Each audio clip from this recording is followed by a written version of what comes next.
beaucoup parler pour ne pas dire l'essentiel. Bonjour, bienvenue dans ma bibliothèque. Nous sommes à Montréal le 20 juin 2012 et mon nom est Bruno Lalonde. Aujourd'hui, je ne vous fais aucune lecture et je ne commets aucun éditorial écrit ou improvisé. Aujourd'hui, je vais un peu vous parler de ma mère, car c'est son anniversaire aujourd'hui, le 20 juin 2012. Alors, je vais vous dire des petites choses sur ma mère. Je vais en profiter pour lui dire que je l'aime. Il y a quelque temps, ma mère se plaignait que ses enfants, ma sœur et mon autre frère, se plaignaient que ses enfants ne l'aimaient pas. Évidemment, elle voulait qu'on lui dise le contraire, en tout cas que je lui dise le contraire. Alors, je lui ai répliqué, je t'aime, mais t'es difficile à aimer. Alors, ma mère, qui a un bon sens de l'humour, des fois, elle m'appelle, elle me dit, bon, allô, Bruno, c'est celle qui est difficile à aimer à l'appareil. Je l'avais reconnue, là. Alors, cette mère étonnante, qui rebondit toujours, qui travaille encore, d'ailleurs, après cette vidéo, je vais l'appeler à son travail, qui travaille encore, je ne vous dirai pas son âge, mais sachez juste une chose, elle paraît très jeune.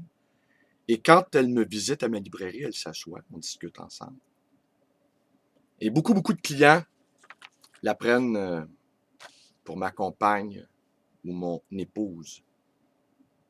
Ce qui, vous vous en doutez bien, lui fait un immense plaisir. Et vous vous doutez bien que moi, ça m'accable complètement. Je pense avoir réglé cette question oedipienne depuis très longtemps. Mais bon, l'Oedipe inversé, parlait le Doc Mayou. Faudrait que j'y en glisse un mot si un jour je le rencontre. Alors, je vous disais que ma mère était une femme étonnante, qui a toujours obéi au mouvement désordonné de son propre cœur. Ça a commencé très tôt, très tôt. Elle n'était pas majeure encore. Je pense même qu'elle a eu une permission de son père pour se marier avec ce poète qui est mon père. Ça a donné ma sœur et moi, et pas longtemps, le père a levé les feutres et je l'ai vu une fois en 35 ans. C'est ce qu'on appelle une relation plutôt relâchée. Mais c'est pas important. De toute façon, on parle beaucoup trop des relations père-fils. C'est pas si important que ça. On parle également beaucoup des relations fils-mère. Déjà, ça commence à se corser. Mais la relation mère-fille, wow! Là, on a du stock. La relation mère-fille, là, wow! Je suis content de ne pas être la fille de ma mère. Mais ça les regarde. Moi, je me mêle pas de ça. Moi, Ponce Pilate. Alors oui, donc, je vous disais que la relation mère-fille, ça, c'est quelque chose. Et nous, souvent, on ne comprend pas que parfois nos compagnes ont été très blessées dans leur relation avec leur mère, qui est fusionnelle souvent. Et puis nous, faut parfois avoir un cœur de mère pour comprendre nos compagnes. J'ai compris ça assez tard dans la vie, mais j'ai fini par le comprendre. Même si j'ai grandi avec 4 générations de femmes. Mon arrière-grand-mère, ma grand-mère, ma mère et ma sœur. Normalement, un de mes amis me disait que je devrais être gay avec un tel bagage. Étonnamment, je ne le suis pas. Je me considère même comme un hétéro pur sang. Peut-être pas dans... je me considère comme un hétéro. Point. Je serais capable de me passer de sexe plutôt que d'aller avec un homme. Bon. Je prierais, je lirais de la poésie. Je me convertirais même à l'islam, sans doute. Je porterais une belle robe blanche. Là. Je ferais mon derviche tourneur dans ma cellule. Sous les yeux, j'espère pas concupissants de mon co-détenu. Alors, ma mère aussi, une autre de ses caractéristiques. Un jour, elle a trouvé un livre à ma librairie. Quelque chose comme Je suis une coquette ou plaidoyer, apologie de la coquette Ah, tout de suite, elle s'est reconnue. Elle dit, ah, moi, c'est moi, ça, je suis une coquette. Ma mère reconnaît immédiatement les beaux vêtements, les vêtements griffés. Moi, là-dessus, je suis complètement nul. Et c'est très important, son apparence.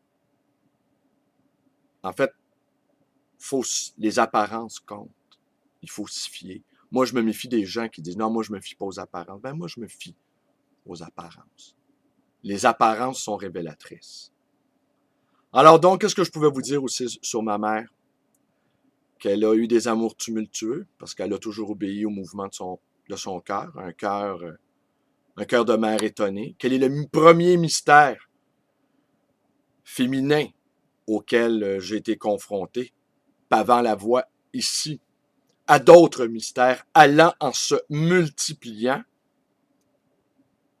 Je ne cesse de méditer sur la nature mystérieuse de la femme qui m'éblouit toujours.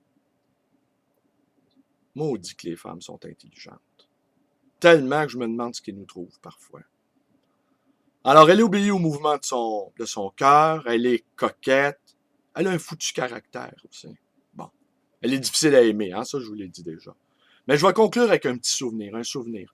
Le plus beau souvenir que j'ai avec ma mère.